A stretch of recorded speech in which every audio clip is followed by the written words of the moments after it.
Hello বন্ধুরা, কেমন আছেন? আশা করি সবাই ভালো আছেন। বন্ধুরা, ৫,৫৩০ কোটির বিশাল বাজেট মাদ্রাসা শিক্ষায় বিপুল বরাদ্দ মমতার, এক হাত নিলেন অমিত মাল্লব্য। এই নিয়ে আমরা বিস্তারিত আলোচনা করব। তার আগে আপনি যদি এই চ্যানেল নতুন থাকেন, অবশ্যই চ্যানেলটিকে সাবস্ক্রাইব করে আমাদের সঙ্গে থাকুন এবং চ্যানেলটিকে সাবস্ক্রাইব বেল নোটিফিকেশন অন করে দিন। আর আপনারা কিন্তু সাথে রিডিং দিতে পারেন। বন্ধুরা, মাদ্রাসা শিক্ষায় প্রচুর টাকা বরাদ্দ করেছে পশ্চিমবঙ্গ সরকার। এবার এই নিয়েই সমাজ মাধ্যমে সুর চড়ালেন বিজেপির আইটি সেলের প্রধান অমিত মাল্লব্য। এই নিয়ে সম্প্রতি এক্স হ্যান্ডেলে একটি দীর্ঘ পোস্ট করেছেন তিনি। সেখানেই মমতা সরকারকে এক হাত নিয়েছেন গেরুয়া শিবিরের এই নেতা।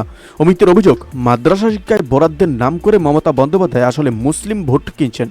তবে এতে কিছু রাজ্যের মুসলিমদের কোনো উত্থান ঘটছে না। বিজেপি নেতা লিখেছেন, মুসলিম ভোট কেনার জন্য মাদ্রাসা শিক্ষায় ৫,৫৩০ কোটির বিশাল বাজেট বরাদ্দের সিদ্ধান্ত নিয়েছে মমতা বন্দ্যোপাধ্যায়। এই টাকা শেখ শাহজাহান, জাহাঙ্গীর খান, শওকত মোল্লার মতো দুষ্কৃতীদের দ্বারা সন্দেহভাজন মাওলানাদের হাতে যাবে। এই টাকা দিয়ে তারা মুসলিম ভোট যাতে তৃণমূল কংগ্রেসে জড়িতে যায় সেটা সুনিশ্চিত করবে।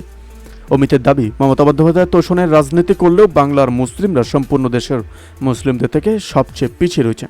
আর্থিক দিক থেকেও তাদের অবস্থা ভালো নয়।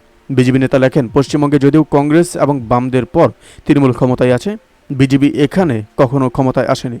স্কুল ছুট, শিশুকন্যা ও বাল্যবিবাহে এখনও দেশের সবচেয়ে ওপরে রয়েছে পশ্চিমবঙ্গ। গেরুয়া শিবিরের নেতাদের দাবি, এখনও দিনমজুরিতে সবচেয়ে বেশি অংশ নেন পশ্চিমবঙ্গের মুসলিমরা। সংগঠিত ক্ষেত্রেও তাদের অংশগ্রহণ সবার কম। এমনকি পরিযায়ী শ্রমিক হিসেবেও এই রাজ্যের মুসলিমদের সংখ্যা গোটা দেশের মধ্যে সবচেয়ে বেশি।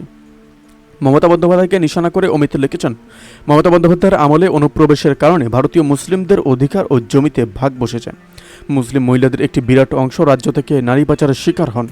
ক্ষমতায় আসার পর থেকে মমতা বন্দ্যোপাধ্যায় বারংবার দাবি করেছেন তিনি মুসলিমদের কল্যাণে কাজ করেছেন। তবে আসলে উনি মুসলিম সম্প্রদায়ের দুষ্কৃতীদের হাতে টাকা তুলে দিয়ে নিজের ক্ষমতা সুনিশ্চিত করতে চাইছেন, আর কিছু নয়। বন্ধুরা, এই আপডেট প্রসঙ্গে আপনাদের কি মতামত অবশ্যই আমাদের কমেন্ট করে জানাতে বলবেন না।